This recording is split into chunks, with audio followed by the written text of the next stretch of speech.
Dilema de la urna. Anatomía del voto de derecha en la Colombia del 2026.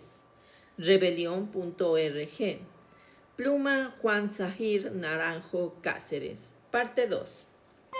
La teoría económica más elemental, desde Keynes hasta los estudios contemporáneos sobre demanda agregada, sostiene que el bienestar generalizado de una población, mayor poder de compra, mejor salud pública, más educación, termina beneficiando también a quienes producen y venden bienes y servicios, porque amplía el mercado interno del que ellos mismos dependen. Las propias cifras de la Superintendencia de las Sociedades de Colombia lo confirman de manera incómoda para el discurso empresarial. Durante el gobierno de Petro, las 1.000 empresas más grandes del país siguieron reportando ganancias multimillonarias del orden de 99 billones de pesos en 2023 y cerca de 90 billones en 2024. Cifras que no se diferencian sustancialmente de las que existían antes de su llegada al poder. La prosperidad de las élites colombianas, en otras palabras, no estuvo bajo amenaza real durante el primer gobierno de izquierda del país. Lo que defienden con tanto ardor no es entonces exclusivamente su billetera, que de cualquier modo siguió creciendo, sino una jerarquía social que percibe amenazada incluso cuando los datos sugieren que no lo estaba tanto. El voto del indolente, castigo ideológico y revanchismo. Este sector conoce las alertas sobre posibles violaciones a los derechos humanos o el regreso de doctrinas de seguridad cuestionables y decide ignorarlas. Prima en él la indolencia frente a una periferia colombiana históricamente azotada por la violencia. Prefiere el orden coercitivo sin que le importe demasiado el costo social o democrático para las minorías. Su prioridad no es construir, sino aniquilar políticamente al adversario de izquierda, y para ello cualquier medio se justifica bajo el argumento de la seguridad nacional. Este fenómeno tiene nombre en la literatura jurídica y criminológica: el populismo punitivo, concepto que designa la tendencia a legislar y votar movidos por el rédito emocional inmediato de la mano dura, antes que por un análisis riguroso de política criminal. Investigaciones sobre el caso colombiano han mostrado cómo este tipo de propuestas expanden el castigo penal sin reducir realmente la criminalidad, apelando a las actitudes punitivas de la ciudad en un país marcado por décadas de conflicto armado. La literatura regional ha ido más lejos todavía, señalando que el populismo punitivo y el llamado lawfare, el uso de las herramientas judiciales para anular el adversario político, funcionan en América Latina como dos caras de un mismo momento punitivista, que recae con especial dureza sobre los sectores progresistas y sobre los más pobres. El detalle no es menor. En un país cuyo presidente electo propone eliminar la jurisdicción de paz y donde el derrotado Cepeda es hijo de un senador de la Unión Patriótica asesinado, hijo él mismo de la violencia política que el punitivismo tiende a perpetuar. La experiencia salvadoreña, que de la Espriella cita como modelo, es elocuente al respecto. El propio régimen de mano dura mostró éxitos iniciales en la reducción de homicidios que resultaron acompañados de denuncias sostenidas, de abusos y de la erosión de garantías fundamentales. El voto indolente no es necesariamente irracional. Calcula con frialdad que el costo en derechos humanos de terceros es un precio razonable a pagar por la promesa de una seguridad propia. Así, esa promesa tiende históricamente a incumplirse. El voto del ignorante, desinformación y alienación cultural.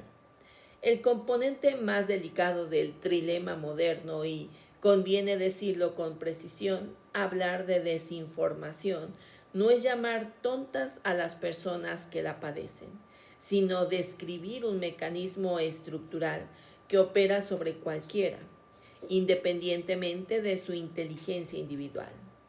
Cuando está expuesto de manera sistemáticamente un ecosistema informativo distorsionado. Hecha esa aclaración, el fenómeno es real e innegable en la coyuntura colombiana.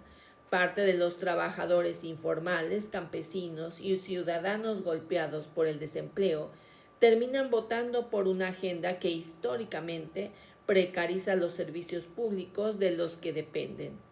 Sometidos a la efectividad de las campañas en redes sociales, a la desinformación sobre un supuesto peligro comunista y al miedo al repunte de la delincuencia, entregan su respaldo a un proyecto que beneficia centralmente a las élites económicas descritas arriba. Es el reflejo casi de manual de concepto marxista, de falsa conciencia de clase, el dominado defendiendo, sin saberlo, las cadenas de su propio dominador. Esta alienación, además, no ocurre en un vacío informativo neutral. Un estudio reciente de la Universidad del Rosario confirma que 4 familias, Sarmiento, Angulo, Santo Domingo, Ardila, Luye y Gilinski, concentran más del 80% del flujo informativo del país, controlando los principales periódicos, canales privados, cadenas radiales y plataformas digitales. No se trata de una coincidencia inocua. Son las mismas estructuras de poder económico identificadas en el primer perfil del trilema, las que a través de sus medios fijan una buena medida la agenda pública que millones de colombianos consumen diario.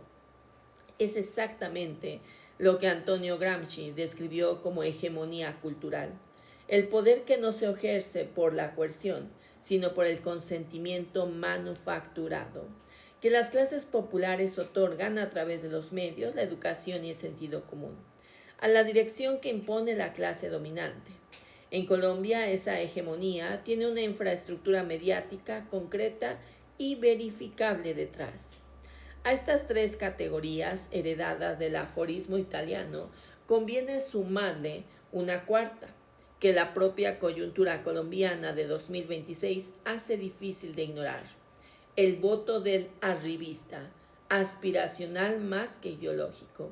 La literatura latinoamericana sobre el ascenso electoral de la derecha en la región, los estudios sobre la representación política de las clases medias chilenas o sobre los sectores medios argentinos que respaldaron a Mauricio Macri en 2015, ha documentado con cierta consistencia un perfil de votante de clase media o media alta, que no es propiamente rico, pero aspira a serlo, y que percibe en los proyectos de la izquierda una amenaza no tanto a su patrimonio actual, como a su movilidad social futura.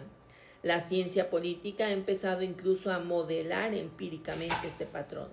Un estudio reciente sobre el votante de la derecha radical distingue una ruta, entre comillas, de clase media hacia ese voto, movida por la envidia del estatus social y un sentido de merecimiento, frente a una ruta de clase baja movida por la ansiedad y la amenaza. Es un voto que no defiende lo que tiene como el de la élite, sino lo que cree que algún día podría llegar a tener si el orden social actual se mantiene intacto. Este perfil no se agota en un solo escenario urbano, ni una sola ciudad. En Bogotá, por ejemplo, fue especialmente visible en sectores de clase media de estratos 3 y 4, donde la disputa electoral con el petrismo fue particularmente reñida, pero funciona como ilustración de un patrón, no como su único territorio.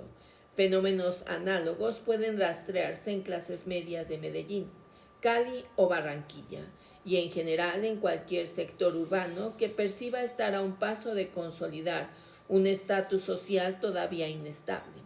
Dentro de esta misma categoría cabe también un subgrupo distinto pero emparentado: personas y familias que han logrado en una sola generación una movilidad educativa o profesional.